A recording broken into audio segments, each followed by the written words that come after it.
Welcome back, New World Fantasy Football, with some of my best buds here. We got Paul, Cason, and Mr. Jeremy Aron, and we're here to mock draft. It's a good day.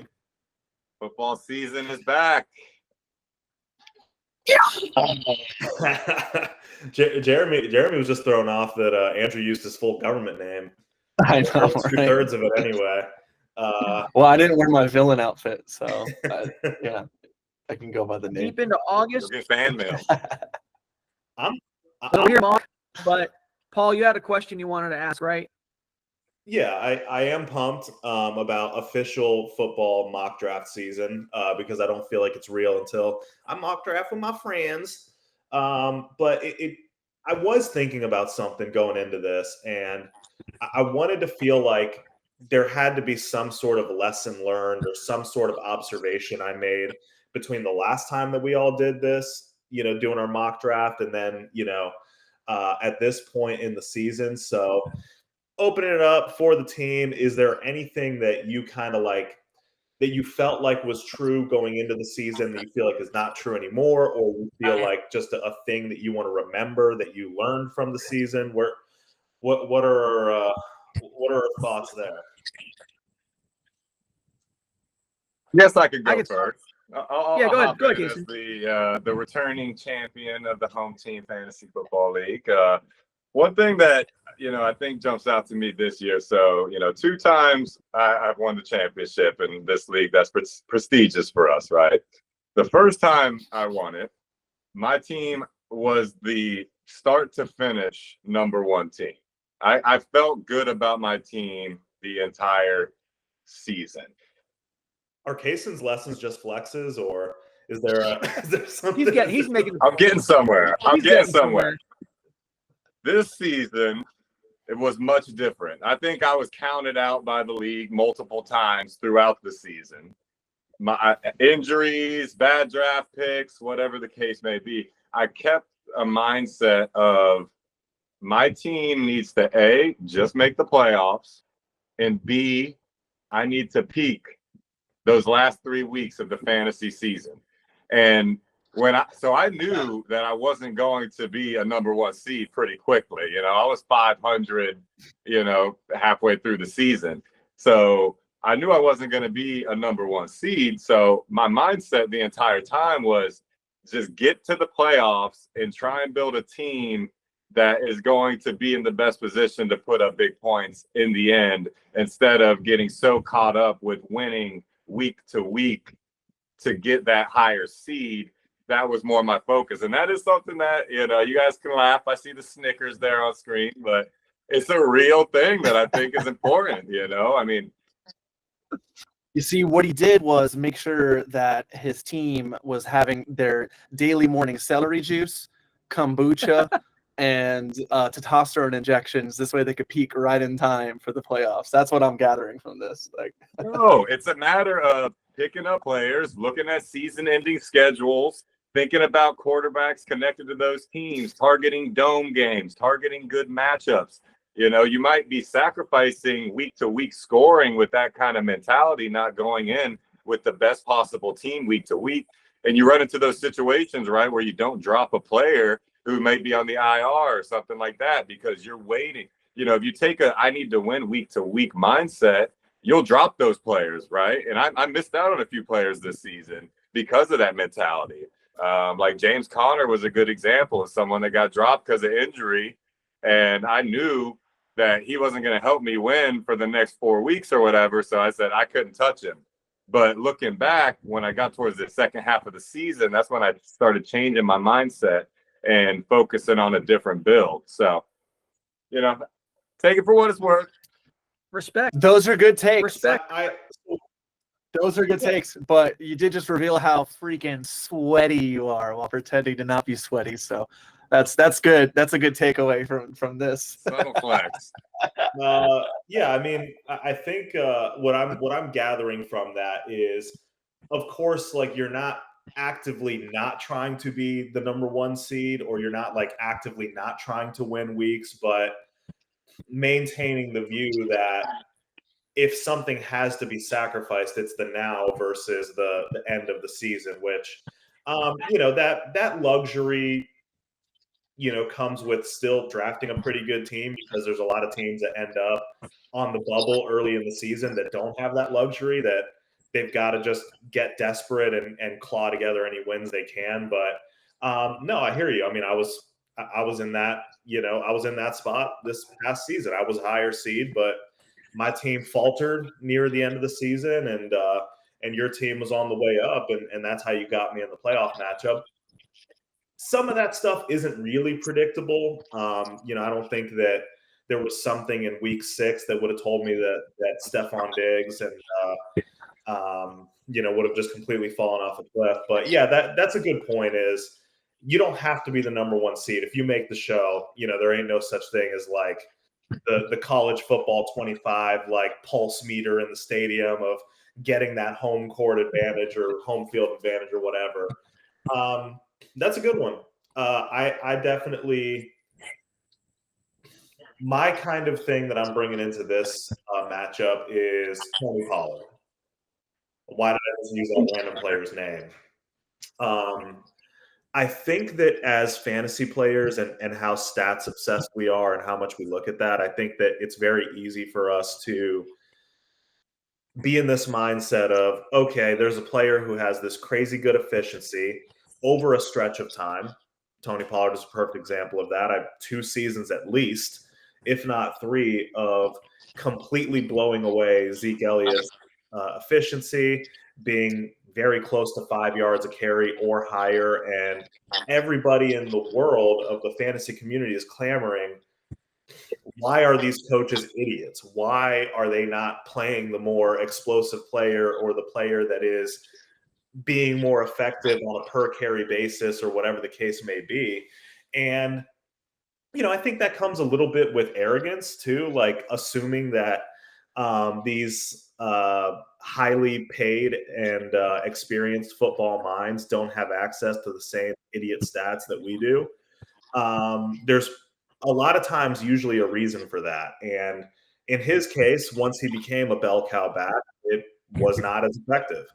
And he wasn't efficient in every sort of situation. And I know that it's not like a perfect example, right? But there's going to be guys that we look at, like over the last few years, like, Jaylen Warren is a guy that we're like, okay, why doesn't he get all the carries in Pittsburgh? He's clearly a lot more explosive and looks better than Najee. I actually still think that's true. But again, things to look at, like guys that have been really efficient on a per carry basis. There are some names out there, the Jeff Wilson Juniors of the world.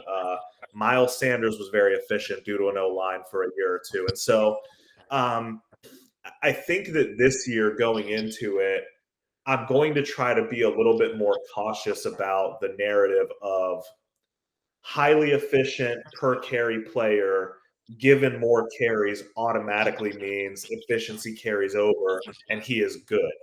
Sometimes there are guys that are literally not built for a 3-down workhorse role, and I want to keep that in mind going into this year. Yeah, that's something to be aware of.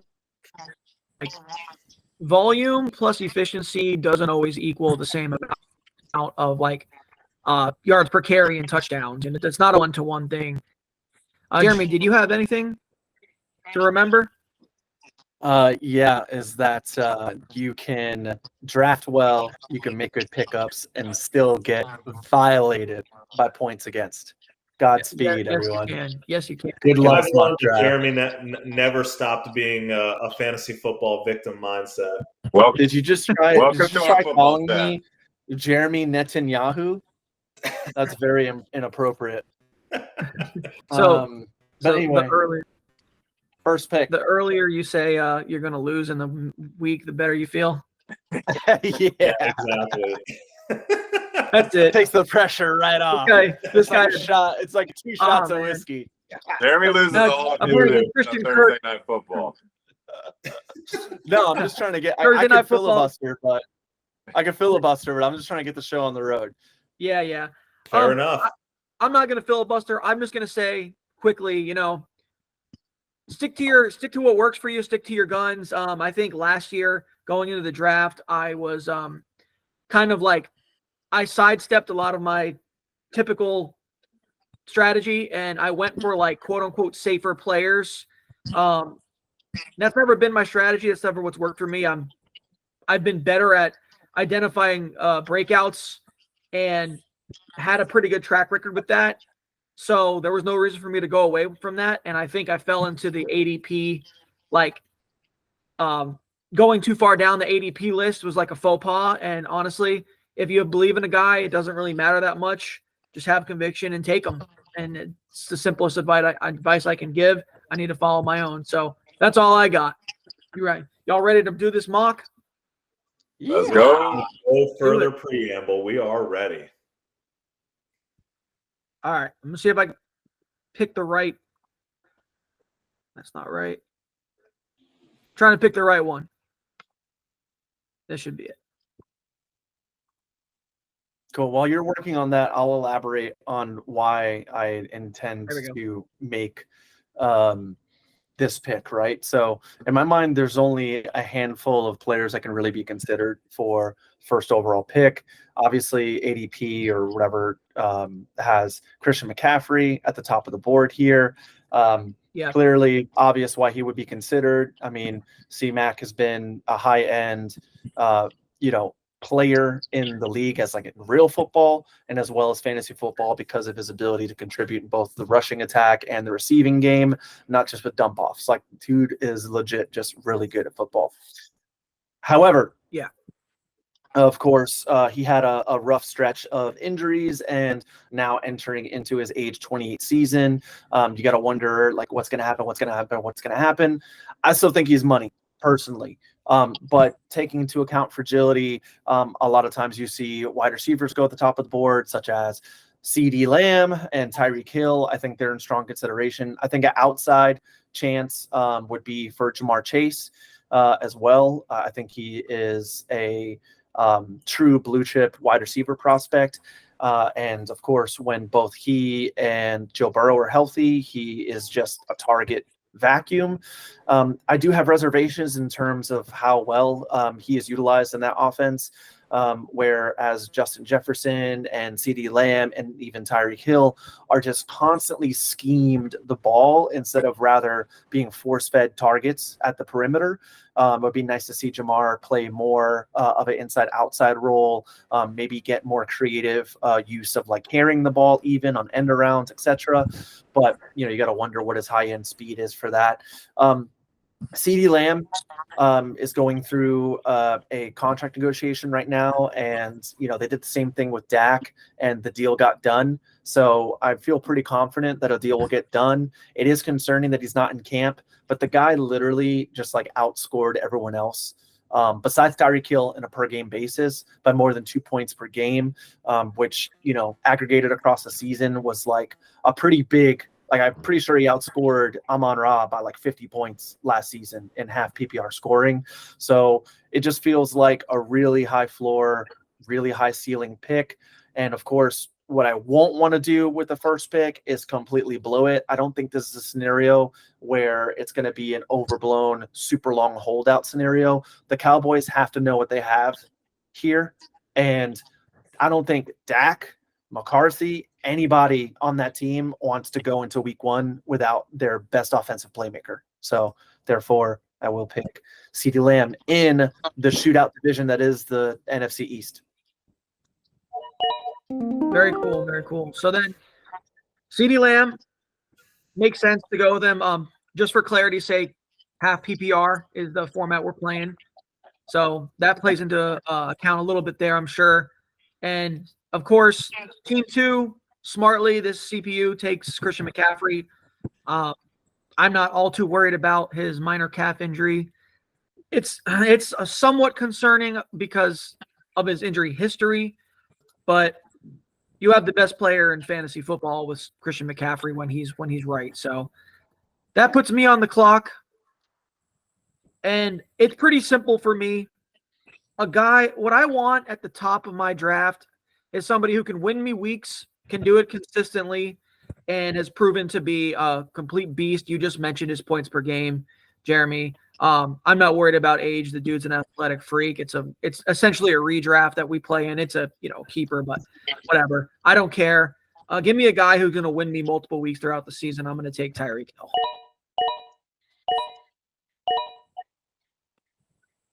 And then we've got Jefferson, Chase, and Bijan going up. Brian Robinson, what is he doing up there? Brian Robinson, yeah, what a beast. Washington, they're so good. Cliff So yeah, Kingsbury pretty getting paid. pretty chalk in the beginning, as most drafts will be. So that brings us to Kiefer. What's up, y'all? So the draft has gone very chalk to this point, and I'm not going to be the one to make it not go chalk. I'm going to go with a player that I feel like is not only the best value there, but feels like a tier break at that point. I'm going with Amon-Ra. There was no chance of him falling all the way to you anyway, Cason, so no need to feel bad about it. He was awesome last year. I don't see any world where he really falls off in any kind of significant way. The way that he gets targets is very safe. Kind of reminds me of a Cooper Kupp style player, with not only the way that he's schemed into the game, but the way that he finds space within zone is a brutal zone beater, especially in a league that goes more and more towards zone coverages. I just think that he's one of the rare receivers that gives you a really strong weekly floor, and he has a guy that has some boom weeks as well. I'm just going to push the button on him because I feel very confident. All right, after Amon-Ra, we get Brees and Gibbs, so back-to-back running backs. And then that brings us to Cason. He's got some good names sitting on top of the board there and going through 2 picks. Yep, a lot of pressure here to hit on these picks. When you're playing on the turn, there's a big gap in between. It'll create some perceived reaching to, go for a player at this point because you're not going to see him again for another 20 picks. So these 2 picks are huge here. A lot of, familiar faces that have been fantasy stars for a long time now. A lot of up-and-coming superstars as well. I think I'm going to play for a little more youth here to see how the build works out. I do think that the running backs will get thin if I were to fully avoid a running back pick here. So I'm just going to get straight to it with my first running back off the board. New addition to the Philadelphia Eagles. He's one that I just think he has an RB1 finish potential within the realm of possibility this year. Obviously, he will get vultured on some touchdowns at the goal line. The tush push will still be effective without Jason Kelce, but they've just never had a running back that can pound it within the 5-yard line. And, since I've been following the team the last few years. So I just see very high touchdown potential here on a good offense and one of the most athletic running backs in the league that got paid. And for my second wraparound pick, I am going to go with, because I couldn't go with 2 Philadelphia Eagles players on my first 2 picks. I mean, you got to go safe. There might be some variance here, but number 1 target on his team, go with the future star, Marvin Harrison. Very cool, very cool. You didn't mention the name of that running back the whole time, and that's fine because Jeremy and I do not recognize that name. Saquon anymore. Barkley. Through the context clues, you knew who you were talking about. Saquon's a great pick there. He's going to get opportunities in this offense behind the best offensive line that he's ever played with. Even a worse offensive line than the Eagles had last year with Kelce retiring is still, unfortunately for present company, tiers better than he's ever had in New York. Yes, there's more of an opportunity to get vultured in the situation that he's in. but it doesn't really matter because I think the increase of efficiency will more than make up for what he's going to lose in terms of volume. So I think that's a great pick. I don't know if he's got the 101 at running back in his range of outcomes because of the perceived loss of pass catching in that offense. But I certainly think that he's going to hold very steady to a top 5 and maybe top 3. Yeah. But that's splitting hairs and a little bit of filibustering as I kind of consider my pick. I want to jump in real quick with something that I have not heard anybody really talk about, but it's kind of like a wild card, like you've activated my trump card here. What if, just a theory, because Nick Sirianni is a giant douche who would do this, what if they use Saquon Barkley in the tush push? Maybe not every time, but that's a possibility. I mean, it's not like he doesn't have the same kind of lower body strength that Jalen Hurts has. So yeah. It's just a theory and a complete guess, but if that happens, he's a top 3 running back, like hands down, if not RB1. So I'll speak. That's the nicest thing I'll say about Saquon anymore, and I'm done. Also, Jalen Hurts had how many undocumented injuries last year? It was like coming into every game, every week, he had an injury that, wasn't on the report, that he was dealing with something. So, that's their franchise quarterback. They paid this guy to come in there. They know he can take the physical punishment. Why would you risk your star quarterback? Absolutely. And the other factor as well is that I think that there's a big reason why Philly kind of zigged instead of zagged this year, going with paying a running back a significant amount of money, getting rid of a running back in DeAndre Swift that by the numbers was really effective for them last year. But I think that something that DeAndre Swift really lacks that Saquon brings in is I think Saquon has the opportunity to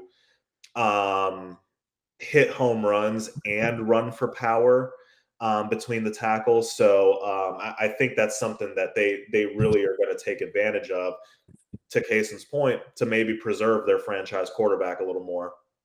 True. You're on the clock, Paul. Yeah, I am on the clock, and that's enough filibustering.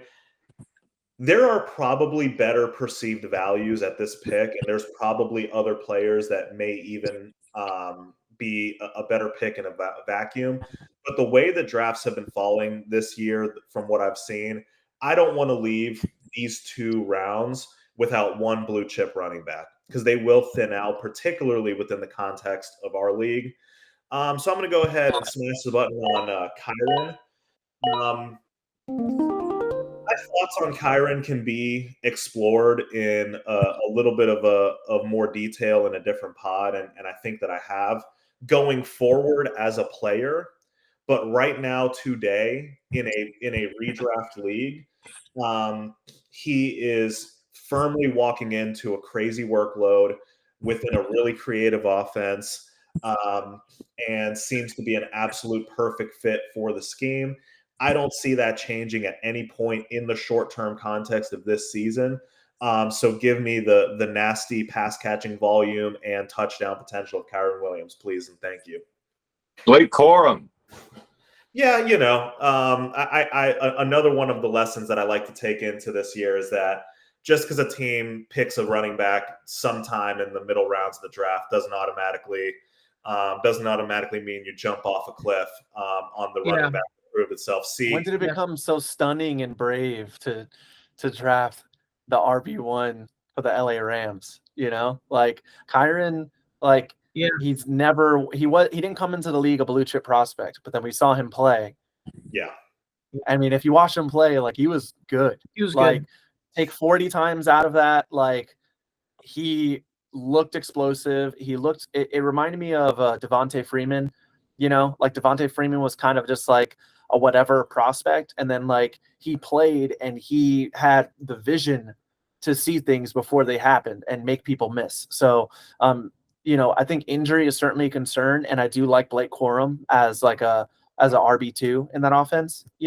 I think it was good that they got him because he's a durable dude. He knows how to win, high character guy. And he pretty much theoretically drafted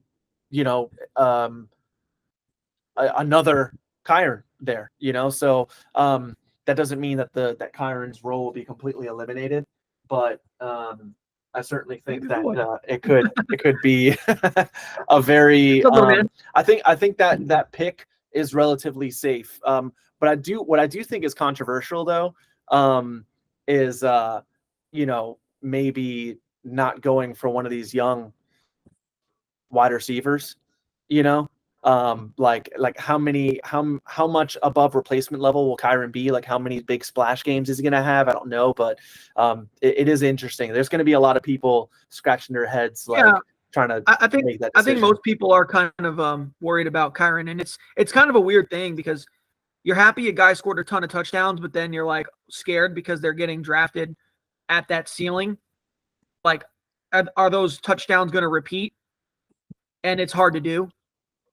Well, he's not getting drafted at a ceiling though, because he was a top 3 running back this year, and he was the 6th running back off the board this year. So he's not getting drafted at a ceiling. I think some of that regression is already baked into the 204. True. I can see that. Yeah, I can see what you mean there. Wow, you actually used regression properly. It goes Puka after that, wordsmith, and then Team 5 gets a Garrett Wilson a lot later than it usually goes, which is interesting. And then Drake London, and back to my pick. So looking at the draft here, we've got, let's see, 7 running backs off the board, the rest being wide receivers. I'm not going to pretend like I'm going to take Josh Allen here. As good as he is, I'm tempted to take Devon Achane, but I don't want back-to-back Miami players. That's just too much risk this early in the draft. I'm basically saying that Miami is going to be the best offense in football, hands down, no matter what. They could be. That's not something that I feel safe doing and capping my upside every week. I'm weary of Devontae and him getting injured with the horrible quarterback play over there. I'm not really a Travis Etienne guy. I think that he was hyper efficient on touchdowns last year, and I don't trust that. We'll see if Tank Bigsby ever matters. He might not. But I'm going to take who I think is another blue chip receiver who's going to be used in a much more versatile way, and that's Chris Olave.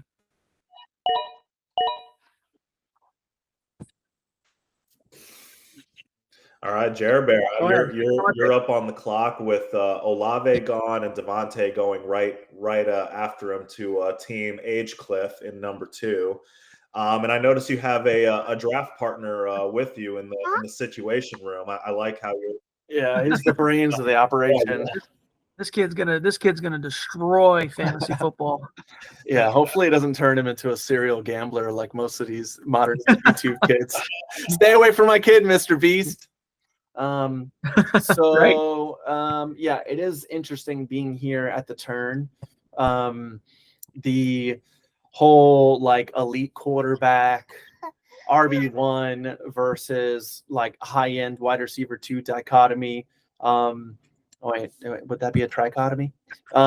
Is a hard thing to navigate here because I pretty much am marrying myself to either grabbing a running back here that may have a perceived higher end value, or being bogged down in the RB dead zone and trying to grab one later.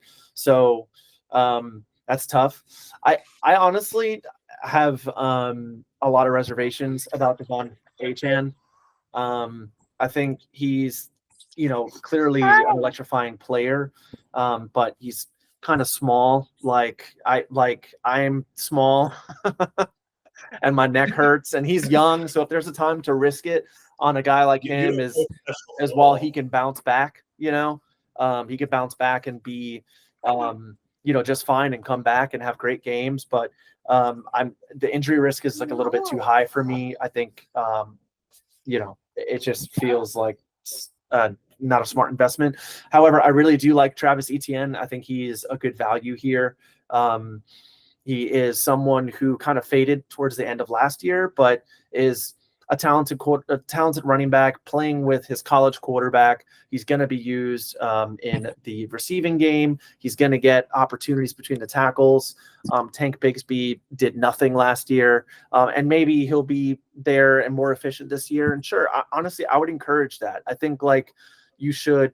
It's like, do you want your fast horse getting like clubbed, like unnecessarily? Like, no, like you want to be able to give him the high value opportunities. So yeah, I think Travis Etienne is definitely going to be one of my picks here.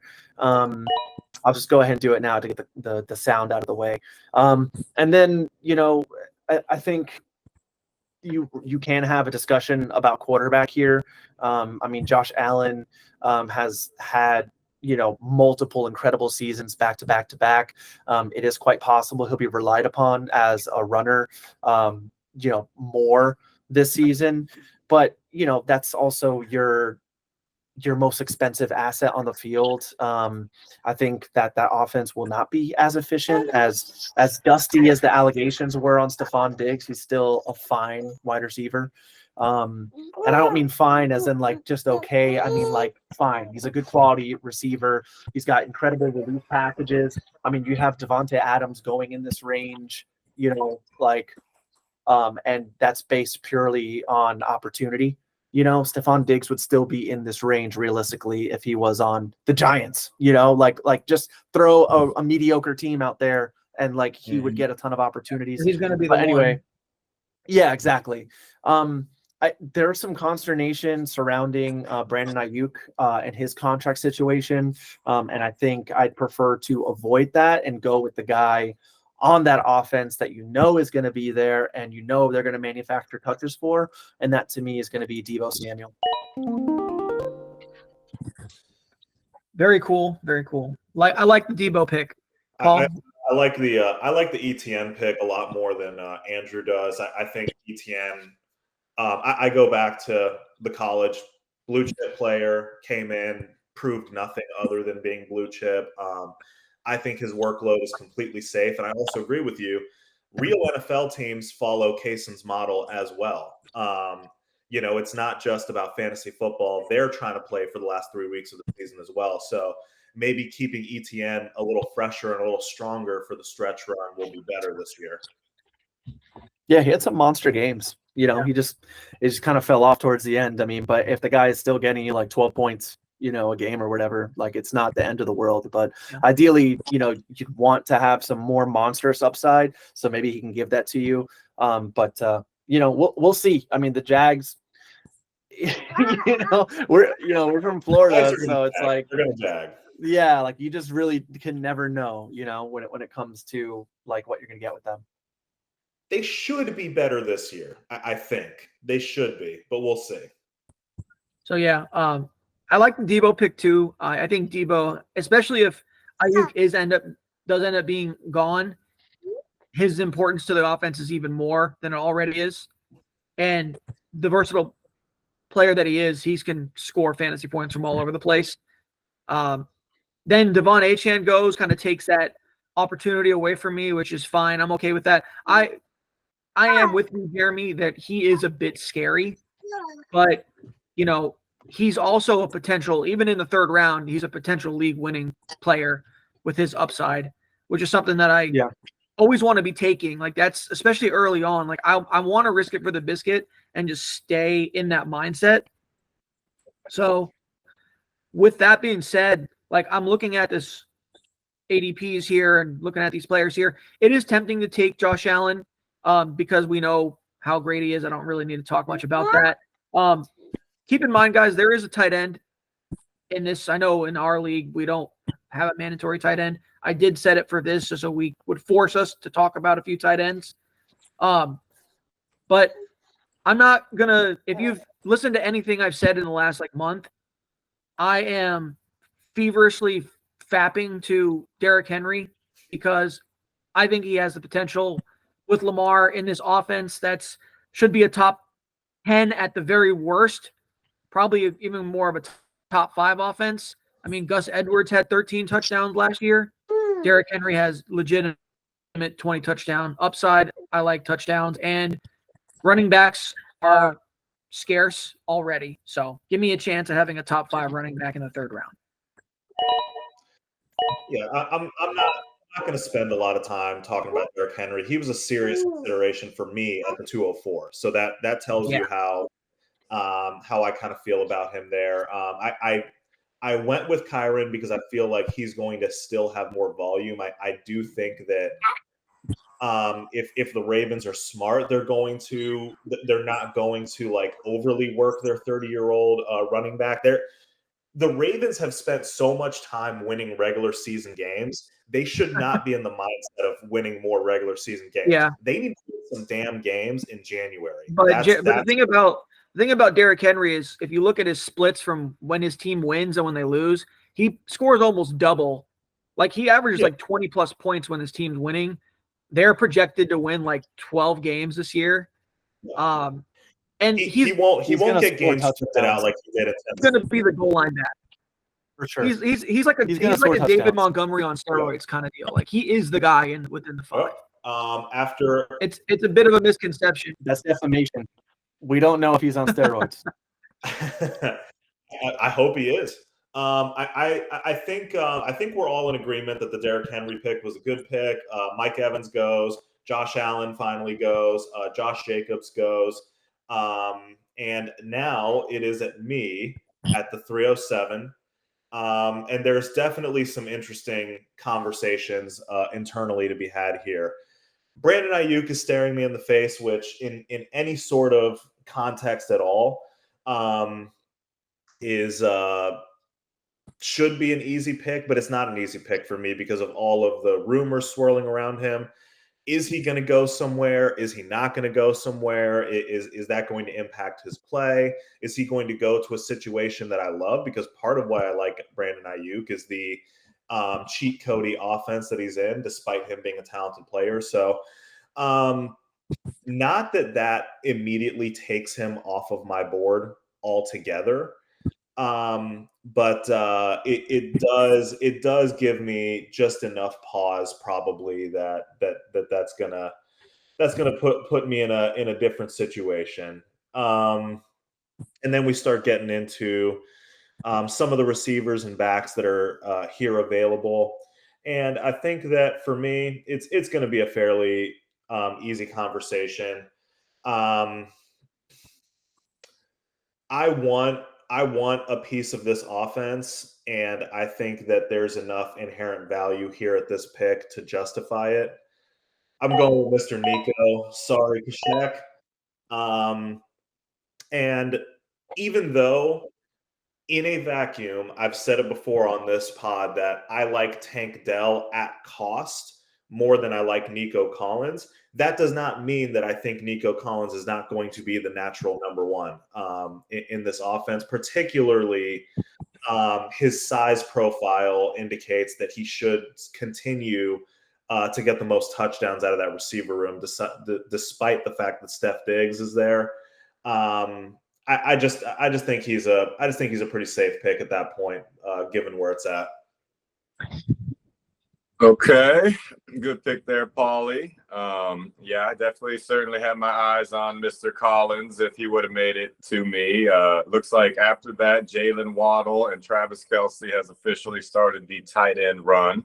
I had my eyes on Waddle as well. I think he's one of those players that, the chips just didn't quite fall right for him last year, and he's one of those that's in a good position from a draft value standpoint. I mean, this is a little bit higher than I feel like I've seen him go in some other rankings and things, but he's one that if I can get, at the 3-4 turn, I would have been happy to.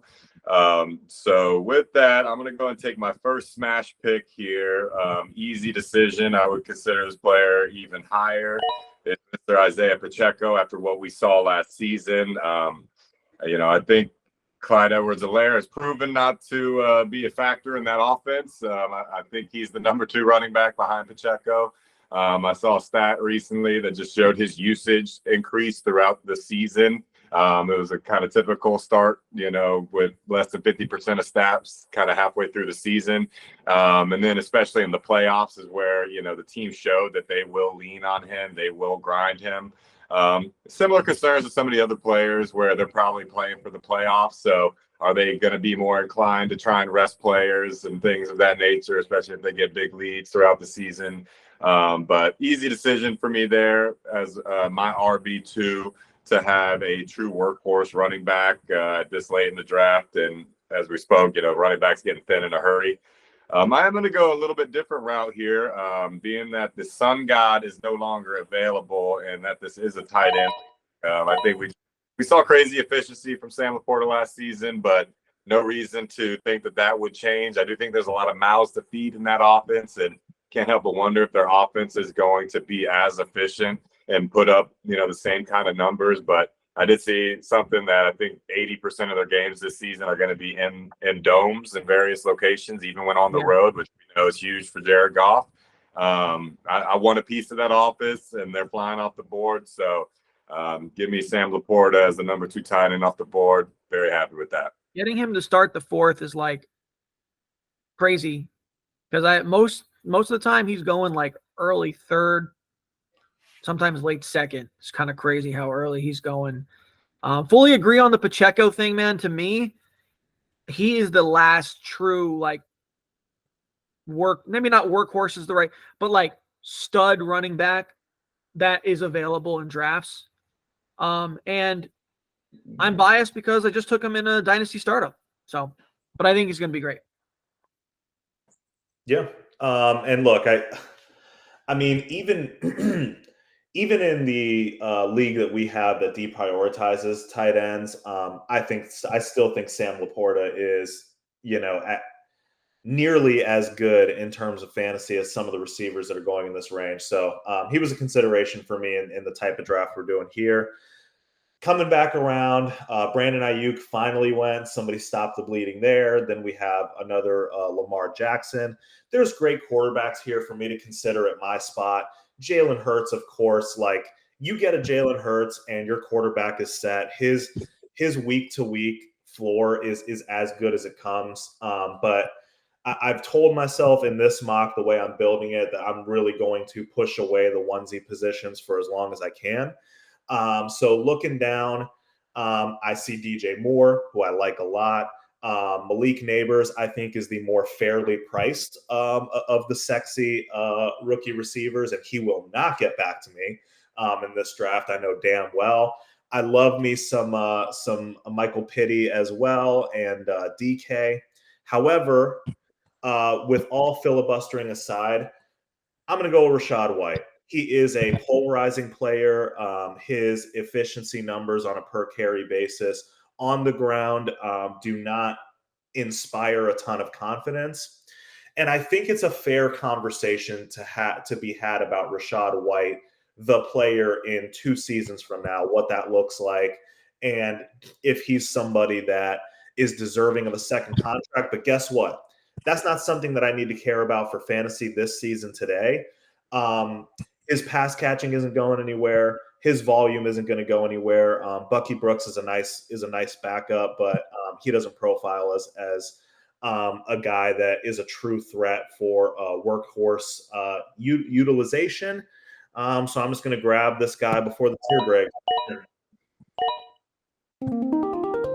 Yeah, Paul. So I like where your head's at with that, and especially getting a pass catching specialist in any kind of PPR format is always good. I'm not too threatened by Bucky Irving or Bucky. Why did I say Irving? But it's Bucky Brooks. Who's Bucky Irving? It is Bucky Irving. Bucky Brooks. It's Bucky Irving. Bucky Brooks? Bucky Brooks is a commentator. Yeah. Okay. I don't know too many Buckys. I got those two mixed up. But yeah, I like you're that new to pick football. there. So it's funny because we're kind of seeing the PTSD, I think, of running backs going so quickly in our drafts that we know if you don't get one, or at least one really good one, you're in trouble. We're trying to make this mock more like reality. I think. Yeah, I mean, I think in most home team leagues, that's the truth. And even sometimes you're going to see the tight ends and the QBs be pushed up the board a little bit here. But hey, I'm looking at the board now. What I have available to me, I have DJ Moore. Talented player, of course. I like him. Don't love him. This season, rookie quarterbacks scare me, even if, Caleb Williams is being told to be the second coming of Christ. Got a lot of good options here. I'm kind of gonna look down the board here and look at some of the running backs that I like and hope that another one comes back to me. And what I'm gonna do is follow by homerism and my prayers that Malik Neighbors is amazing and go ahead and take him here in the 4th. That's a hell of a receiver room you got there. Made it myself. Yeah. Yeah, I mean, he's pretty much in this spot, he's an X factor. If he pops off for real and he can kind of if he can elevate the offense to the way that the Giants are hoping he can, and he's the focal point of the offense, which there's no reason he shouldn't be, then that pick is a potential like league winning type of pick. Jeremy, Mr. Jeremy, what are you doing at this most auspicious turn here? I mean, there was like a really good run of receivers here. I love Malik. I mean, I think he's a blue chip prospect for sure.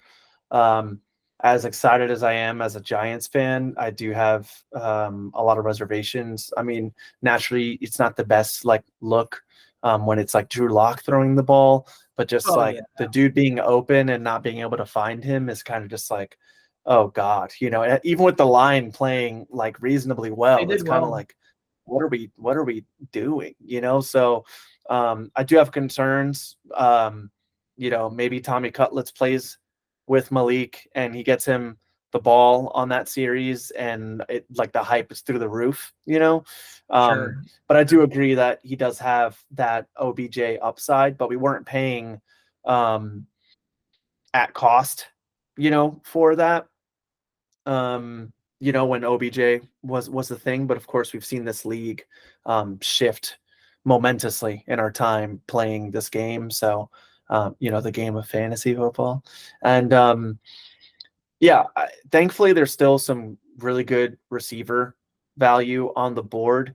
The temptation is still there to draft one of the onesie positions.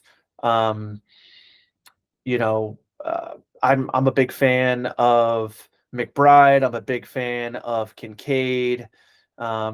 And then, even for a single season, I think George Kittle is fantastic value down the board.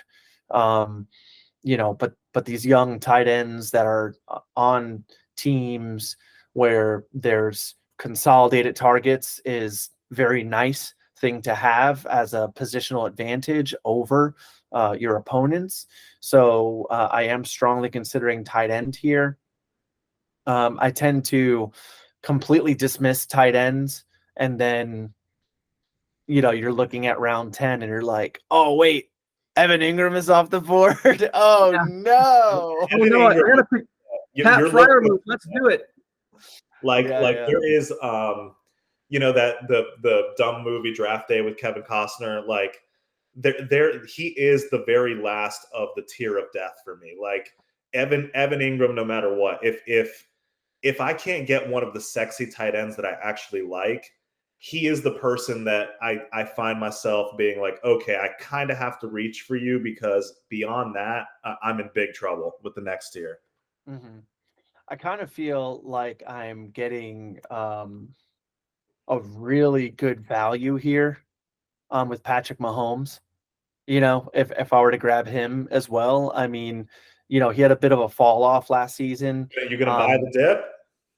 Well, I mean, the guy that is coming off his worst statistical career or worst statistical year of his career, besides like the 2019 season where he only played 14 games, so it does kind of feel like you are comfortably getting a top 5 quarterback, albeit like rushing upside is minimal, but he is a very effective tactical scrambler. So, if you consider just being at the turn here and the fact that this like constitutes like, a very long waiting period before getting another opportunity to draft a top 5 guy with like probably the safest floor in this range, it'd certainly be Patrick Mahomes. There is some consideration also for Anthony Richardson, honestly, just, because being at the turn, it's like, well, what if, he is that small sample size extrapolated with like growth and a full season, etc. We don't know. I mean, he could remain inexperienced, he could remain raw, and he also could be, a more efficient Cam Newton. We really don't know. Until we get a couple a preseason drive, and then his price will go through the roof, Yeah. If he has a big run in the preseason, that's it. Yeah. But going up the full round. He's already going high for a guy with 3 professional games almost to his name. Yeah, and 2 injuries. The upside is so tantalizing with him. Titillating, might I say. Yeah, I think honestly the way ADP has fallen here, and I'm not like, super stoked about any of these other guys in this range. I think I like the combination of high floor, high ceiling of the 2 guys right at the top, and that's going to be Patrick Mahomes. And speaking of Anthony Richardson, you get a piece of that offense with the recently paid Michael Pittman. Great value, absolute great value.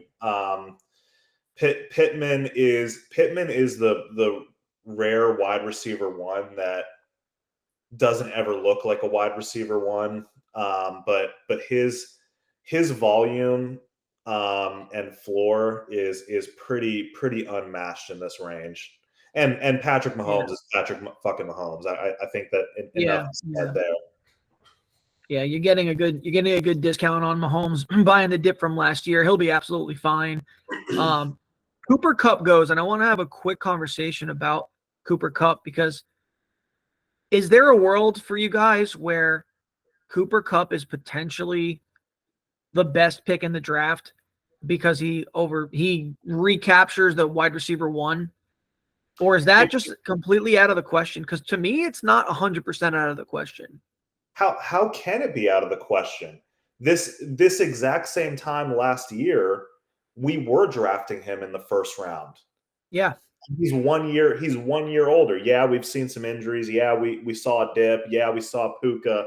So, like, I don't think that he has 101 in his range of outcomes anymore. No, but if you're asking me, can Cooper Kupp still be a wide receiver 1? Okay, dude. Then I have 80 plus games of NFL football to show you him being a wide receiver 1. So to say that it's not possible, we would be remiss to say that. It's also possible that both Puka and Cooper Kupp are healthy. There have been teams, we've seen Miami a few years ago. I can't think of anything else on the top of my head, but there have been plenty. Well, a long time ago, you had Reggie Wayne and Marvin Harrison Sr., where 2 guys can actually be top 12 if the offense is that good. Matt Stafford doesn't suck. He's a good quarterback. He's just not the greatest for fantasy because he doesn't add any rushing whatsoever. And he throws too many picks.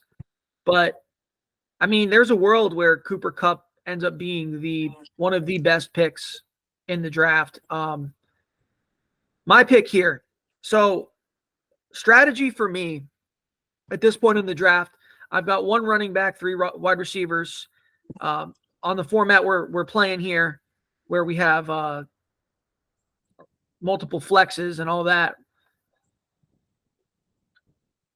I know, because it's a little different from what we do. But in this particular exercise, you need a tight end, right? So I don't have a quarterback. I don't have a tight end.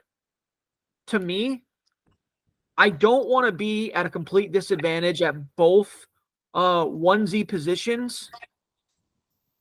So I'm happy to take one. The value on QB, like, I don't truly believe that CJ Stroud is going to be the best fantasy pick this year because he is more of a passer.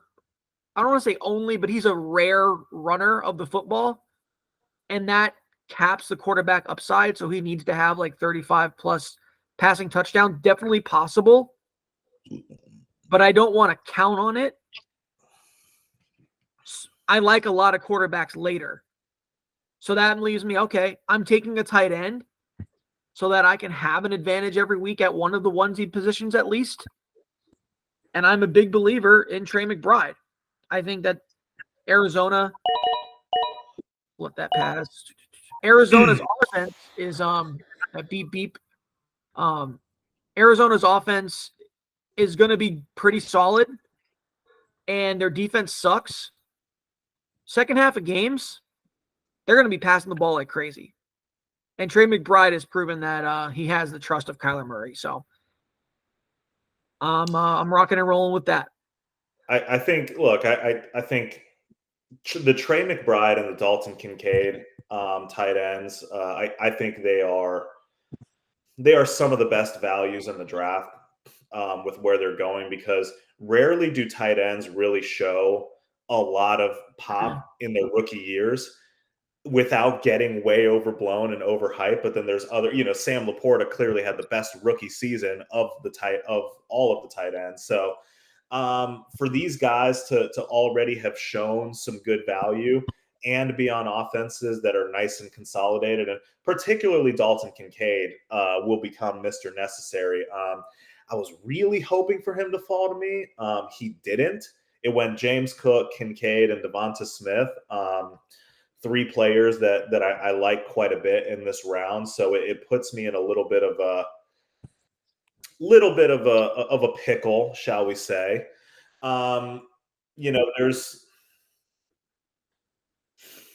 There are always still good players to be had, and you have to be water in these types of situations.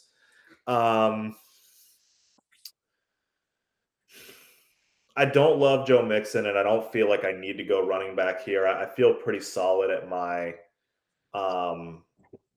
wide receiver and running back, at least for now. So this is the run of the onesie position, in my opinion. And there are two players that I'm considering. I'll go ahead and go with the one that I'm going to get because we just talked about him. His upside's through the roof. I'm smashing A-Rich right here. And it speaks for itself. If we extrapolate out his upside as a fantasy quarterback, we don't know yet if he's a good quarterback. But what are we worried about with him? We're worried about health. If he stays healthy for a full season, I don't think he falls out of top 5. I don't see the scenario where he falls out of the top 5 in fantasy scoring, even if it doesn't always look great at times. So I'm in it to win it. I'm taking this quarterback that I feel like can potentially get me the 101 at his position, and rocking and rolling from there. Yeah, totally makes sense. And that's a great pick at this stage in the draft for sure. Okay. Following that pick, we had Mr. Joe Mixon and Aaron Jones. I will say that Joe Mixon was on my target list here. Again, at the wraparound, tough decision here because, running back gets thin in a hurry. I feel very good about my two horse running backs between Saquon and Isaiah, but we know in this game that we play that, you need some depth there, but I really do want to go for the value picks as well. There are a few running backs I still have my eyes on later in the draft. Similar to, I think, what Andrew had mentioned, I like a lot of the quarterbacks this year. I think I will probably be one of the later people drafting quarterbacks just in general. I think CJ Stroud is fantastic. I definitely want a piece of that offense, certainly. And we're running out of opportunities. I know he's just coming off injury. But in general, I kind of think that this year might be the return of the number 2 receiver as far as a value. I think last year, all those number 2 receivers on their team were getting drafted just a little bit too high, in the 2nd, 3rd, 4th rounds. But at this point here with the 5th and 6th round, I'm going to go with 2 very talented for 2 players on their Tank Dell and T. Higgins. Obviously, Tank Dell coming off an injury. Not sure what the prognosis is at this point in time, if he's actually going to be, definitely not at 100% for week 1, I'm sure, but hopefully he can get integrated. And then T. Higgins is one that I think is a bounce back candidate. I think the Bengals, offense in general, it should be a bounce back candidate. And I think he's appropriately valued here down at the 6th pick. Yeah. So let me lock in Your boy Tank had a touchdown in the preseason already. Yeah, he's all right, man. He's healthy. He's all right. He had like a 30-yard touchdown yesterday from C.J. Stroud. All good. So let me lock in my receiver room there with 3 arguably top 15 talents at the position in the league between Marvin Harrison, Tank Dell, and T. Higgins. Team 8 getting a great steal, by the way, with Lamar Jackson and then Mark Andrews, another full round after that. So pretty awesome for Team 8. You're doing great. I'll take the opportunity to talk about Mark Andrews because I was really afraid that was going to happen. I like Mark Andrews. He represents the cliff of that next tier of great tight ends that I know are going to be great.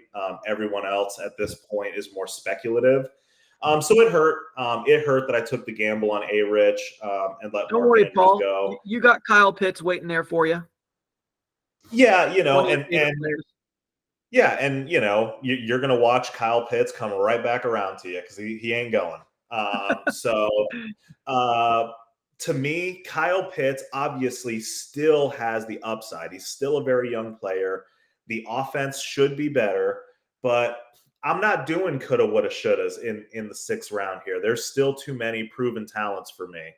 I'm gonna go with Zay Flowers.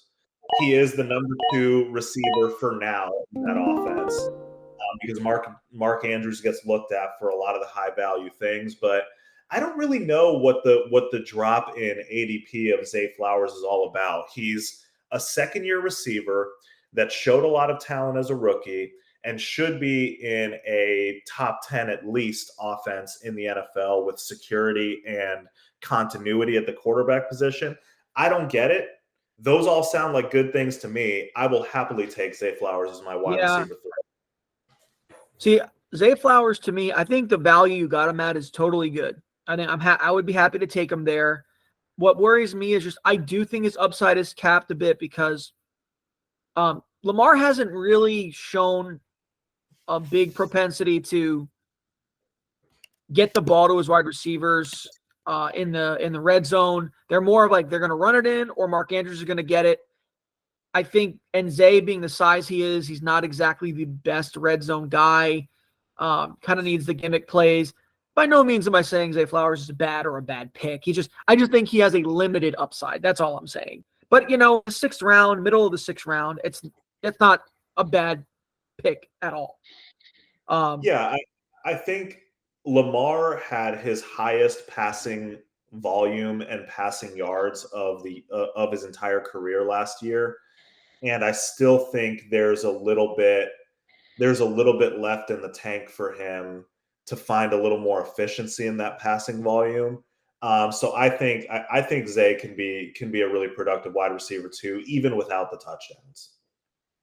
Yeah, he certainly can, but he doesn't necessarily have to. The red zone. He doesn't have to have 8-9 touchdowns to be a good pick there. If he gets 4 or 5 and good yardage, and a consistent 6 or 7 catches a game, that's not too bad.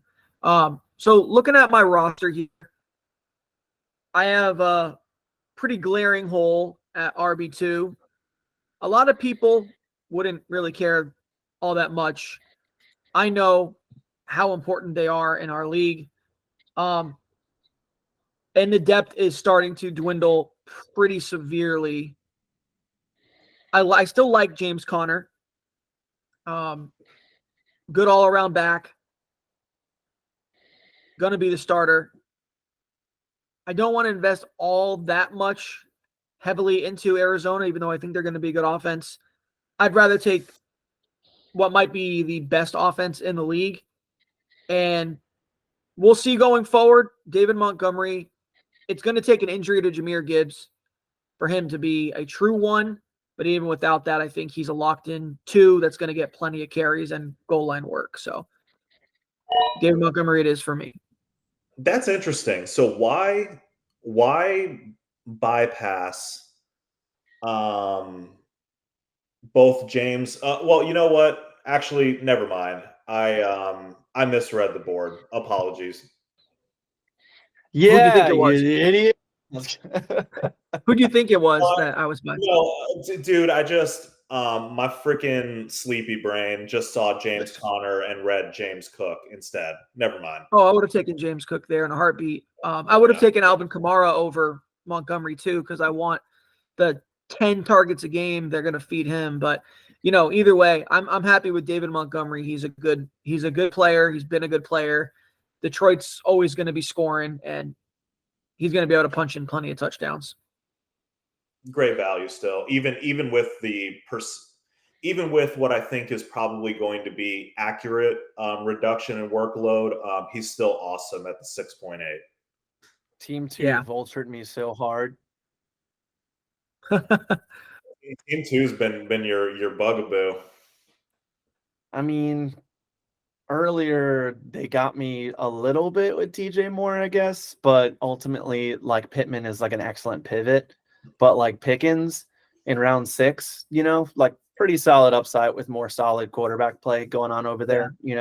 Let's see if he can meet expectations of training camp highlights from before his rookie year, right?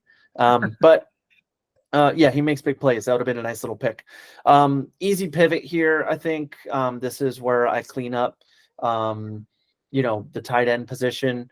I don't want to have the cliff, and I'm staring right at someone who's been a consistent top 5 finisher over, the past 5, 6, 7 years, and that's going to be George Kittle. So I'm going to go ahead and push the button on that. He's a weak-winning guy. Yeah, from the tight end super position. solid. Yeah, I mean, tight end sucks. Exactly. What else can you say? Tight end sucks. So when you have a good tight end, that's why they go early. It's like you want that positional advantage, and it's like if you're not going to get that from your other positions, then I don't know. I think Kittle is great value in the 6th. I digress. And then from there, I want to prioritize under pass catcher. Just to try to maximize upside. I'm not really seeing anyone here that I love. I guess theoretically, from an upside perspective, Romo Dunze and Jaden Reed would be those guys for me, I think. But I also like Amari Cooper. I think he's a very crafty, effective wide receiver. He's hitting his age cliff, but the good thing is that this is not a dynasty league. This is a redraft. So a guy who is a pretty consistent top 20 finisher is a nice look here. And I think I'm just going to continue to let ADP let these people fall to me and snatch them up, because there's no one else really here screaming to me besides the people that I mentioned before. There is some outside consideration for maybe filling in that RB2 position. I think DeAndre Swift will have a good workload, and they're going to want to lean on an experienced running back with big playability when you're introducing a rookie quarterback into the mix. But it's tough. As special as I think that offense could be, I just don't know if I want to pay at cost for them this year in these receiving rooms where there's already DJ Moore, Keenan Allen, etc. And they could also struggle. So I'll take the consistent targets and the threat of having a massive upside gain. And also, I don't like Deshaun Watson, I'll be honest, but I think we've seen how good he can be. So maybe one more year of therapy, maybe did him some good, and he could be a better football player this year. So I'm going to take Amari Cooper, and I'm going to set a badass cue because I got to head to my next engagement. But I love you guys. I think what you're doing is awesome. And, I did try to make a thoughtful cue. I'm not sure how many rounds it'll last. But yeah. Yeah. We're going to 12, so it's not too many more. If you don't mind, just when after this pick, putting yourself on auto pick. So, because I won't be able. For sure. Thank you. Oh no, of course. Yeah, we'll do. Well, appreciate Thanks, that boys. you coming on here, Jeremy. Always have insightful takes on things, and you think your way through the draft as we all should. Some of us get a little emotional, but more fence sitting. I was much less of a villain this time than last mock draft last year. I had way too much fun trolling and just disagreeing with everyone's picks, but obviously, it was Juan, yeah, more than anybody. I felt like I also disagree with all of Kyle's picks just to mess with him, but I don't know. But anyway, it's a little bit too early in the morning for your villain arc. I think that on that Pacific time over there. For sure. All right, guys. Peace. Later, brother. Yo, who you picking? Oh yeah, Cooper. Okay. All right, man. See ya. Cooper. All right, cool. So Kittle, Cooper, it's kind of like the tight end is now very, very scarce.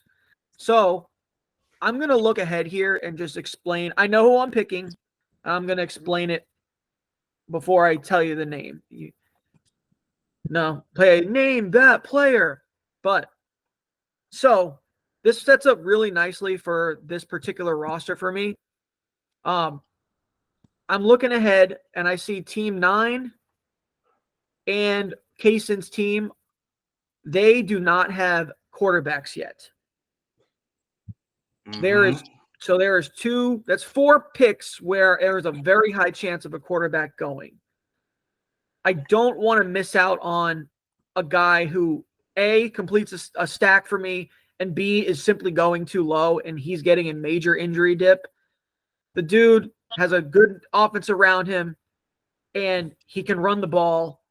He's proven that. We just hope he stays healthy, and that's Kyler Murray. Solid pick, man. I mean, obviously the last of the quarterbacks that have the true and proven rushing upside. So like everybody else at this point, I think could wait. Like Joe Burrow would be, a guy that I think is completely fine and fair to take because of his ability to just put touchdowns up on the board. But like you just in a redraft league, you just don't draft quarterbacks early like that don't have rushing upside. And Kyler was already a productive quarterback without getting the best rookie receiver in several years. So I think that makes perfect sense. I'm going to keep mine pretty brief here. I'm looking ahead. I see 3 tight ends between Team 8 and Team 10. So whoever I'm considering in that regard, I feel pretty safe about, unless Cason is in a trolling mood. But I'm going to take the last true wide receiver 1. He's take your medicine. He's not sexy. He's not a guy that has an unlimited upside ceiling. But do you know what he is? He's a consistent 1,000-yard receiver that received a savage upgrade at quarterback. I'm taking Terry McLaurin. I'm not looking. I think the assumption of the upgrade at quarterback is fair because those quarterbacks sucked that he had, but the question is how much. Either way, I think Terry McLaurin's a great value there. Yeah. I mean, yeah, but even if it's a flat curve, 1,000 yards and 5 to 6 touchdowns is what he's done basically every season that he's been healthy. And I think that that's still completely fair at the 707. For sure, yeah. Cason, where's your mind at? Okay, so looking at the best available here, still obviously need a quarterback. As I look at the draft board, for me personally, the ADP of Joe Burrow here is solid. I have stack potential with T. Higgins, which is always, a fun, factor to have when you're actually playing the game of fantasy football. But I do still like a lot of the quarterbacks beyond that point. I think we're kind of beyond the number one potential quarterback outcome for any of the remaining guys. I kind of last season had a revolving door of, two good quarterbacks, but I really think that this season is one where you could almost go with a no QB kind of draft strategy and look at the matchups week to week. I mean, there's a lot of guys here that will not end up number one on the season, but have the potential to be number one on any given week if you can play the matchups. Joe Burrow, I think, is one. Dak Prescott in that conversation. Jordan Love, we don't think we've seen the ceiling yet. Brock Purdy, he's proven with the right matchup. We're talking about, all these pass catchers for the 49ers. Someone's got to throw them the ball. Jaden Daniels, he's still in that conversation. So a lot of upside players there. Long story short, I think I'm going to bypass the QB here.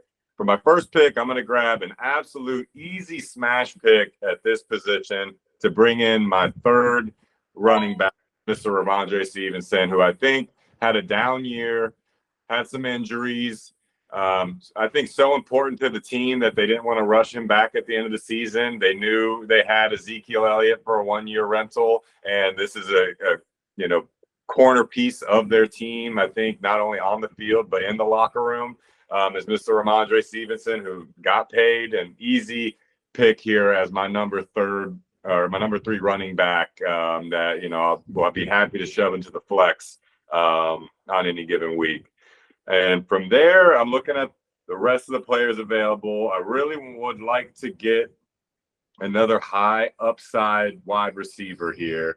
And there's quite a few that are intriguing to me. And, Odunze is an interesting one. I'm not quite on board with that whole offense exploding this year with all the mouths to feed. In our keeper element league, that would add, a little more intrigue there, because at this pick, next year you're getting a fourth round value. But all that to say, this is someone that, as another one who got paid a lot of money, is lined up to be the number one wide receiver on their team. I don't know that we've really talked about this team at all up into the draft at this point, but it's going to be Mr. Calvin Ridley, number one wide receiver for Will Levis and the Titans. Very nice, man. I love what you did there. I think Ramondre is a great value. The Patriots are projected to be the lowest scoring team in the league. But, when you're getting a starting running back and they have to run through him a lot, he's going to get plenty of volume. He's going to catch the ball. And you're going to have some disappointing weeks. But, anybody you're taking in like the 8th round at running back, there's no great pick. Like, there's no all-star that sticks out anyway. So very good pick there. And yeah, Paul and I have been on record to not love Calvin Ridley in the past. I don't know how Paul feels this year. But especially with that DeAndre Hopkins injury, it's going to be a lot of deep bombs to Ridley, and he hits on a few of those. You're going to have a good week. So solid value for you there, man. You never hate a player unless his name is Kadarius Toney. But you never hate a player, you hate the pick. We hated Calvin Ridley last year because he was getting picked in the first 4 rounds, which just felt bad. It felt bad to us from the beginning. That same Calvin Ridley, appropriately ranked, is completely fine as a borderline wide receiver 3, wide receiver 4. He's an upside. He's an upside pick now. Yeah. This leads me, and look, Ramondre Stevenson is a guy that I considered at the Terry McLaurin pick. I just think McLaurin, because of the specific build of my team and a little bit of like a potential downside case to be made for a receiver, I just like having a super safe number one receiver pick there. But I think Ramondre is just going to give you all of that nasty goodness volume that you want. I don't have to talk about my pick too much. I am going to go tight end here. I'm not going to let another round come back to me with the potential of losing out on this guy. He's been a top 5 tight end the entire time that he's been playing with Trevor Lawrence, but he's not getting drafted as a top 5 tight end. He's getting drafted as the 9th tight end off the board. It is Mr. Evan Ingram, Mr. Necessary, Mr. Nasty Target, and I will have him on. Yeah, Evan Ingram is super underrated right now, and it's kind of ridiculous. The amount of targets he got last year was insane for a tight end position. And when you look at the Jags as a whole, okay, so they didn't bring Calvin Ridley back. They drafted Brian Thomas Jr. I don't think that those targets are a 1-to-1 where Brian Thomas just gets them. Christian Kirk, obviously, very trusted by Lawrence. And other than that, who else does he have that he really trusts on the team to throw the ball to? Well, it's Evan Ingram. He's going to get fed plenty. And yeah, is he ever going to be like the tight end 1?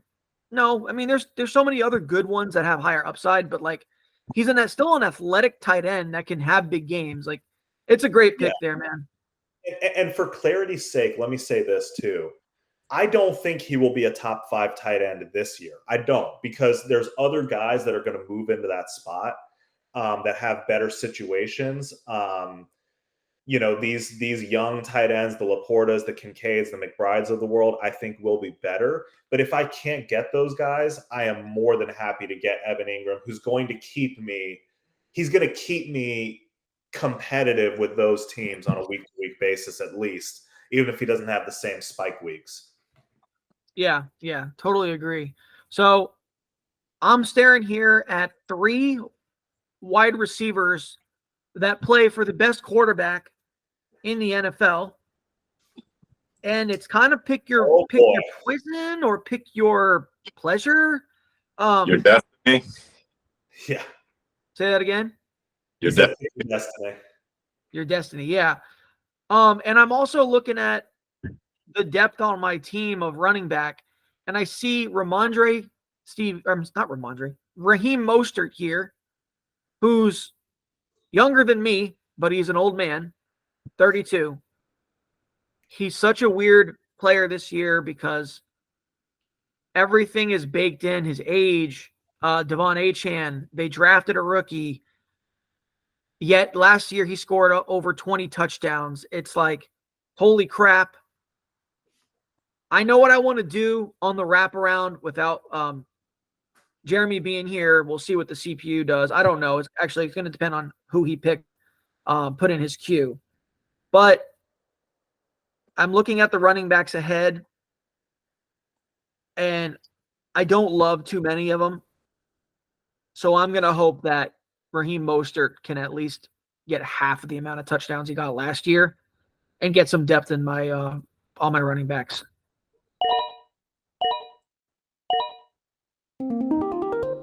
Nope, the decision got taken out of your hands. Boom. 1, 2, and 3. So I was hoping Rashee Rice got to me. The reason being, I don't think he's actually going to get suspended this year, and he's the only wide receiver that's played with, of these 3, that have actually played with Mahomes so far. So I'm happy that happened. Throws a wrench in my plan, which means I have to adjust. So quick interjection. Do we think Jeremy intended to choose back-to-back Chiefs receivers? No, I think if it was here, he would had have them done queued up, I'm sure. Yeah, I guess he had them both queued up. But that's all right. I don't think that going back-to-back Chiefs receivers in the 8th and 9th round, I don't think it's the worst strategy to just hedge the bets and say one of these fuckers is going to hit and I will have it when it happens. Yeah. I mean, it's not the worst strategy in the world, especially if you look at his team and how he's got his top 4 guys wrapped up. His 5 and 6 can just become the one that's better.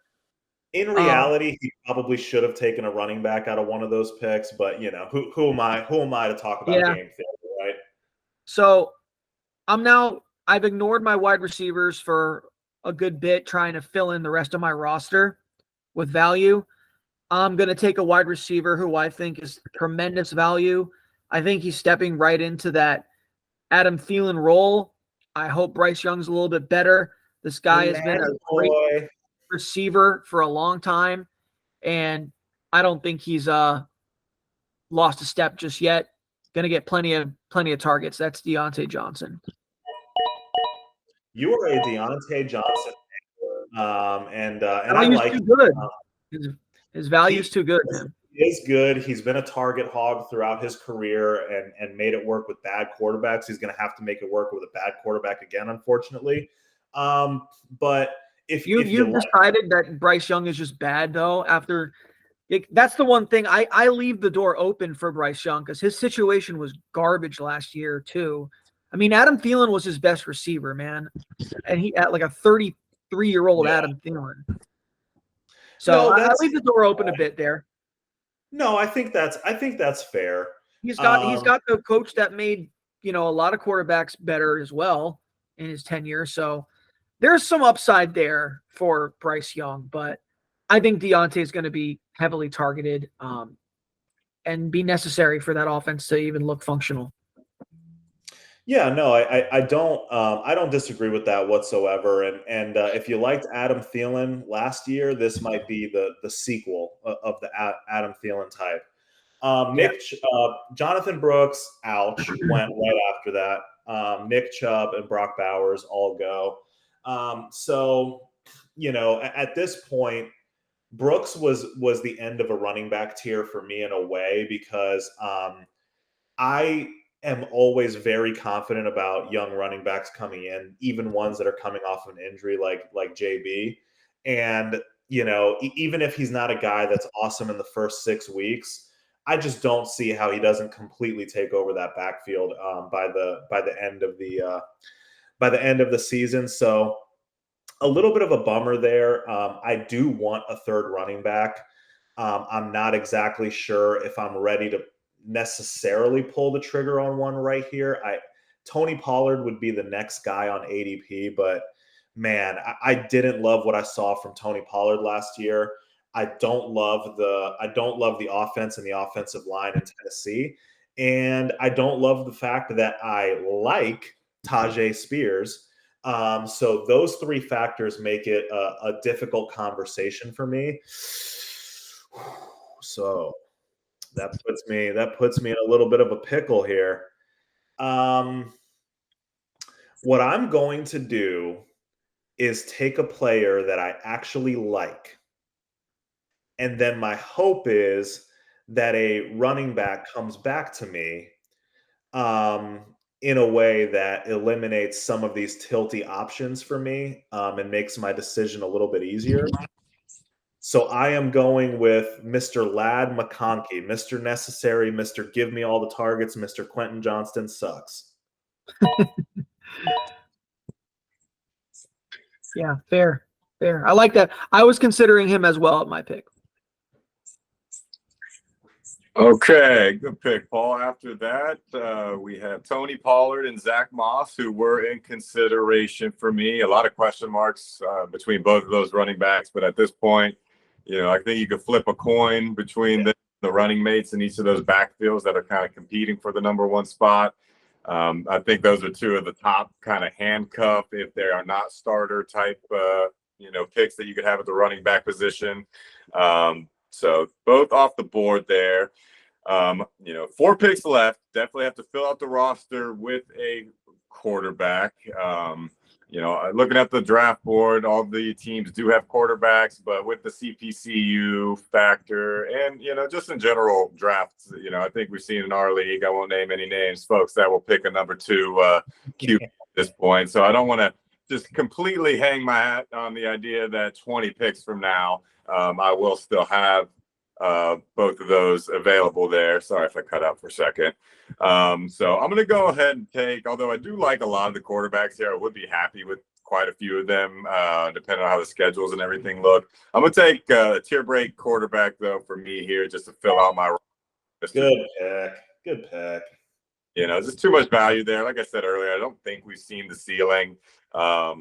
That team, I was kind of off Green Bay last year, and that was a bit of a miss for me in the draft season. Not going to make that mistake this year. I think Jordan Love's proved himself, and I probably will try to grab another quarterback, just to have maybe a matchup play. But Jordan Love week to week for me, especially before December, is something I can get excited about. Maybe I find another quarterback for once the cold weather rolls around that I can move into the mix. And then moving on, there's a few good high upside players here that I have some excitement about. A lot of, younger players, a lot of, shoot for the stars. You could miss, could be total strikeouts. You really don't know. I'm going to take a player that I think got the short stick last year, coming off an injury, never really got the gears rolling, catastrophic injury. It's a big debate for, who's going to be the workhorse running back, but I don't know if there's anyone that scares me in this backfield. I think a year plus after injury, with a full off season, hearing good things. I'm going to get straight to the point. Just take Mr. Williams here, who made, a top 2-3 round pick last season. Yeah, I mean, he was the other guy. It was between he was a guy that, I tried to play the ADP game and have him come back to me, but it's a dangerous game to play here in the 9th round. He was the only running back out of this slog of running backs that I was even considering in that regard. He's the only guy that could still be like a true game breaker at that point, if he gets back to the guy that we saw. And even if that's like a little bit of a lower end possibility, I still think it's a worthwhile risk. I thought it was a great pick. Now I'm looking at a couple tight ends I'm not interested in. I'm looking at Jaylen Warren, who I like. But as long as Najee is there, he's just going to continue to be a thorn in the side of the potential of Jaylen Warren. And again, I refer you to what I said at the very top of this pod. Be careful about the hyper efficiency of lower touch players. So now that we are in a scenario where I feel like I need an RB3. I feel like I need somebody that is just going to be able to be a nasty volume guy and be a guy that I'm going to plug in if something were to happen to my top 2 studs. It hurts a little bit because there's some upside players that I really like in this range. But just from a game theory perspective, I can't let another running back run go before some of these guys. I'm going with Devin Singletary. You can very easily make fun of Devin Singletary's career and how he's not necessarily the sexiest player out there, but I think it would surprise people to know that he's been over 4.5 a carry almost every year of his career. I think he's a good scheme fit in New York. And I don't see anybody else on the depth chart that's an immediate threat to him. I do think there's a couple guys that were drafted that have some pop, but ultimately, I think he's great volume and great value for an RB3 that I'm going to be starting in a pinch. Yeah, I think the Giants' offense is going to have to be a big determining factor in that pick. Like, if you have any kind of faith in the Giants just being a better offense, I don't expect anyone to think they're going to be a good offense, but just a better offense that's functional, then he'll end up being a really great value there for sure. Jaylen Warren goes right after. Then we get Keon Coleman and David Njoku. So I'm looking here at top of this board. I've got Jake Ferguson, Caleb Williams, Austin Eckler, Brock Purdy, Christian Watson, and Jackson Smith and Jigba. Of those guys, I'm kind of also looking at my opponents. They have not the ones that are going to pick before I get my next pick. They have not taken a running back in the last 6 rounds. Very receiver heavy.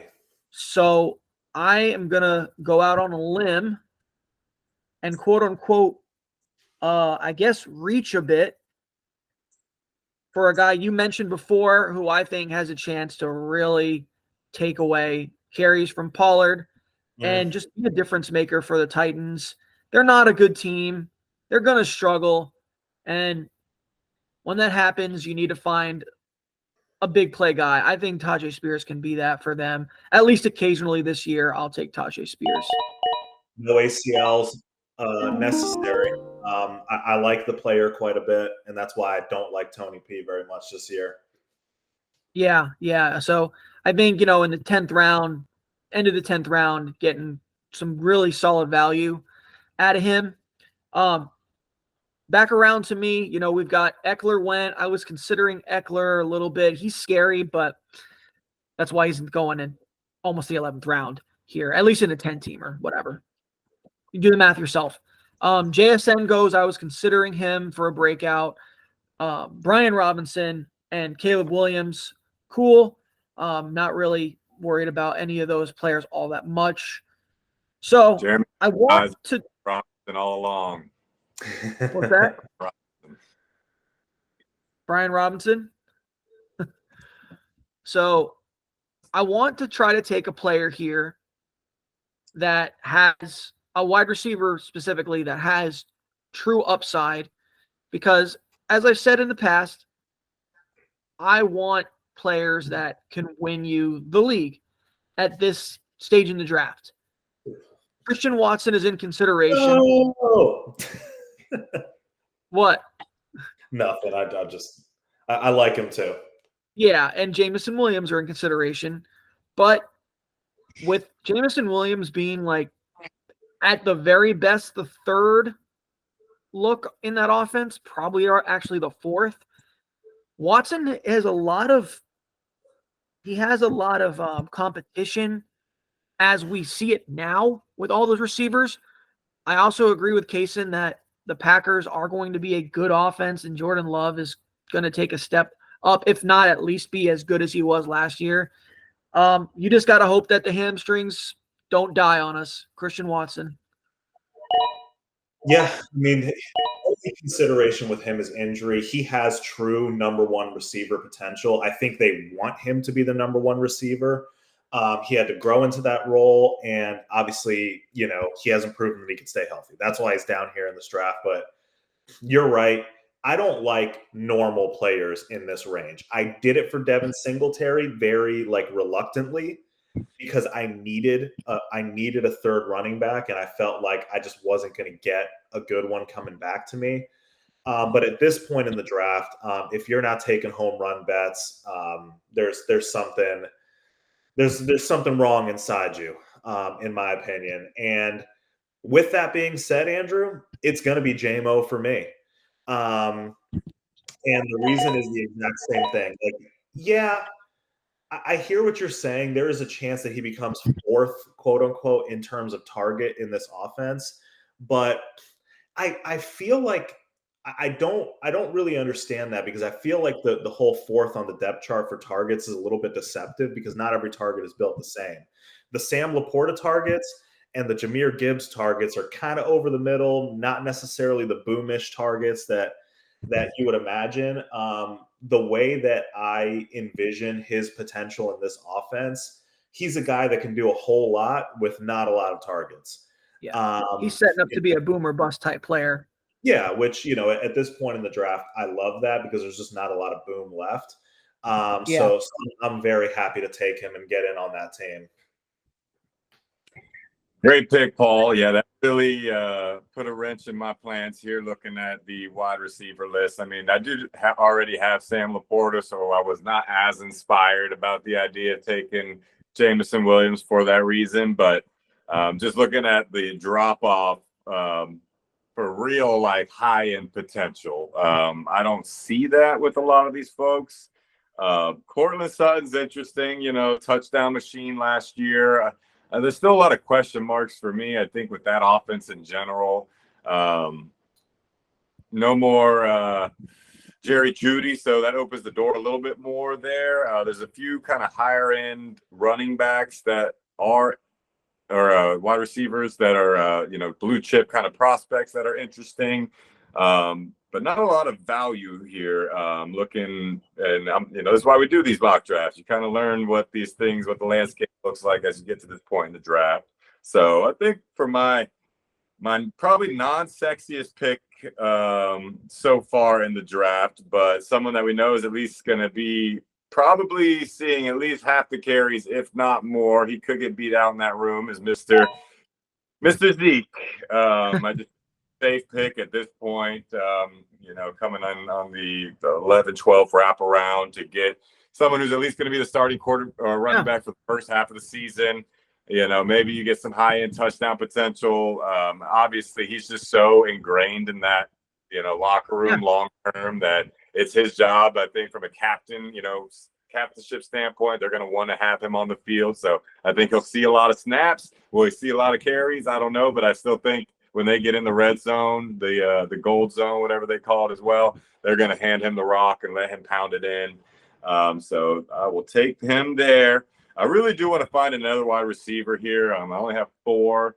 So there's a few other names that are interesting to me here as far as the running backs. If there were more picks, I would probably be looking at another quarterback to stash on the roster as well. A lot of players that have moved locations and have some intrigue, but I think I will go with the highest ADP here just because somebody's got to catch passes, and then Mr. Cortland. With that, Paulie, before we get to your next pick, I'm going to say my farewells and let you two handsome experts dig through the full draft recap and whatever findings may come out of that. But thank you guys so much for having me tag along for the draft and the episode. Cannot wait till the season is officially upon us here in a few weeks, and hope you guys keep pumping out the content, and I will continue to be the #1 fan. Appreciate you, man. Thanks for coming on. Love you, Commish. See you soon. Much love, fellas. I think Later. I outdrafted y'all. Just saying. Bruce. We'll let the people decide. We're gonna let the people decide. Don't worry. We shall. We shall. All right, later, y'all. Just Cason. Freaking garbage draft.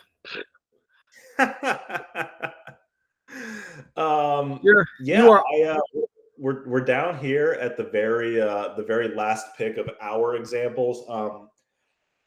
I think that if this were a true draft where I knew some picks were going to come back to me, I might take a bet hedgy quarterback here.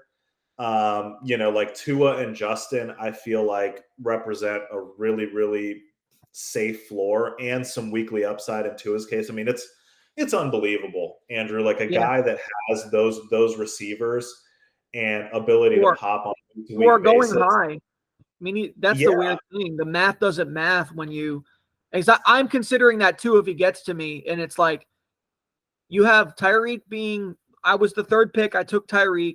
You have Jalen Waddle who went in the 3rd round. You have Devon Achane who went in the 2nd or 3rd round. Who's also going to be involved in the passing game, and yet Tua, as their point guard, doesn't get a lot of love. But it just goes to show the depth of the position and how the scoring works, because it does. I don't think, like, for example, if this was 6 point for passing touchdown, I don't think Tua would last this long.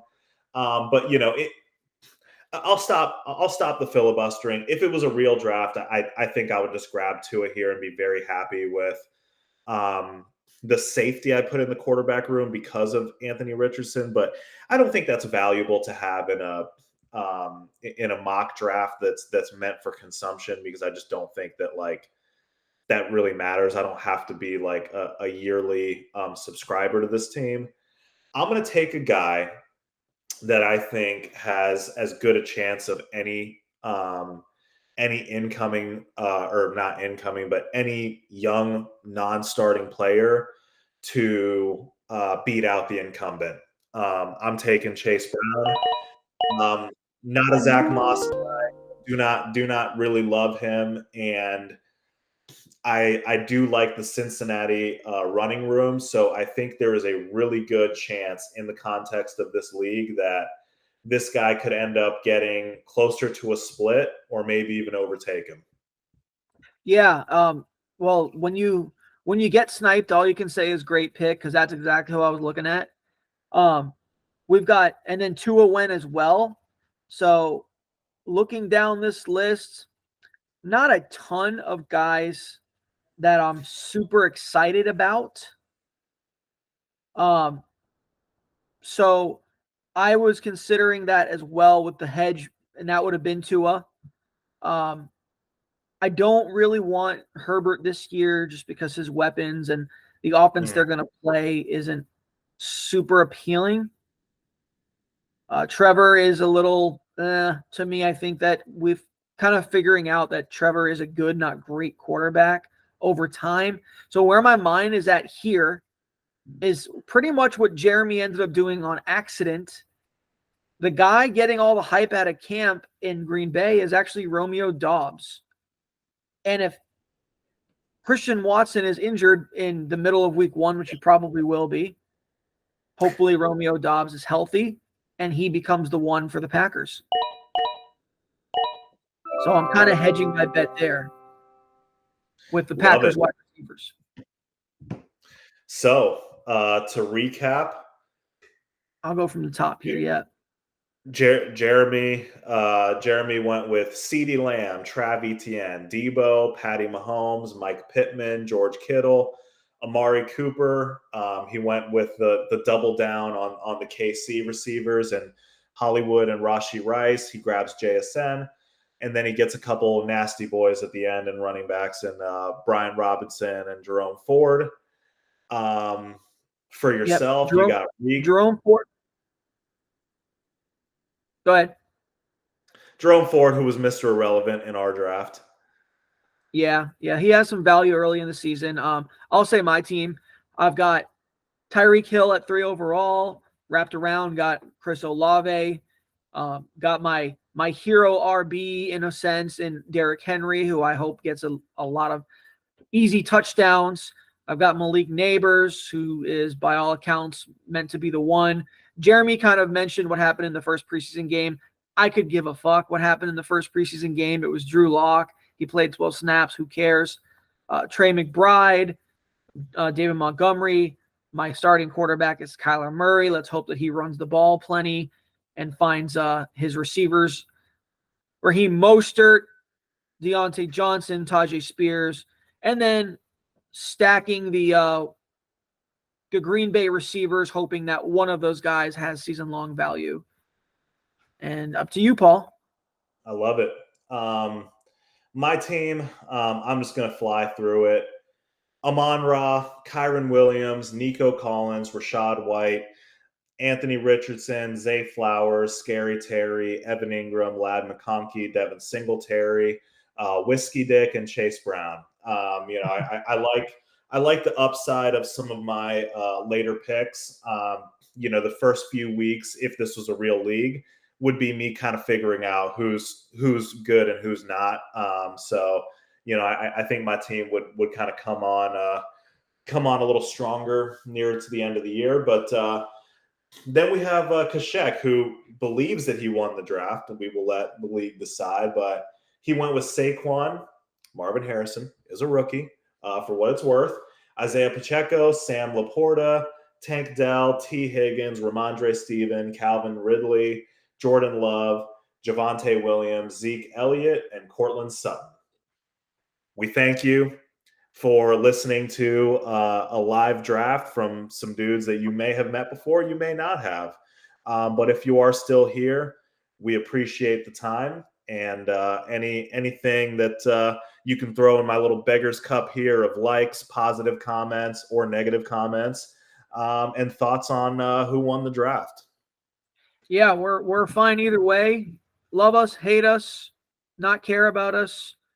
Whatever the case may be, we hope you enjoyed it. Hope you got some value out of that mock draft. You can kind of see a little bit of how these mock drafts go when you have other people and not just bots. To bring it full circle really quick, Paul, that was another thing that I learned from last year was don't get married to the mock, because the mock drafts don't often play out the same way when you're with all human people. That's kind of a, double. Well, yeah, if you do saying there. That's a good point, man. I did a ton of mocks last year, and I've really kind of reduced it quite a bit this year because I think what happens is because the computers are fairly predictable, you end up, especially if you're trying to draft from the same spot all the time, Yeah. you end up with like the same choices of 2 or 3 guys that's very consistent draft round over round. Yeah. And so what that ends up happening is I don't think we do it on purpose, but just mentally you end up with your guys, my guys, Yeah. right? Every round it's like, this is who I'm leaving with this round. This is who I'm leaving in this round. This is who I'm leaving with in this round. But you're going to get some reaches in a home league. You're going to get some people that grab somebody that you think is just a really dumb pick or somebody you think is a really great pick in front of you. And it'll lead to some unnecessary tilt because you kind of fall in love with certain players. Don't get married to the walk. Don't get married to the walk. And be water, my friends. That's what I have to say. 100%. But all right, y'all. Thanks for joining us. Your Fantasy Football. Peace out. See ya, man. Later, haters.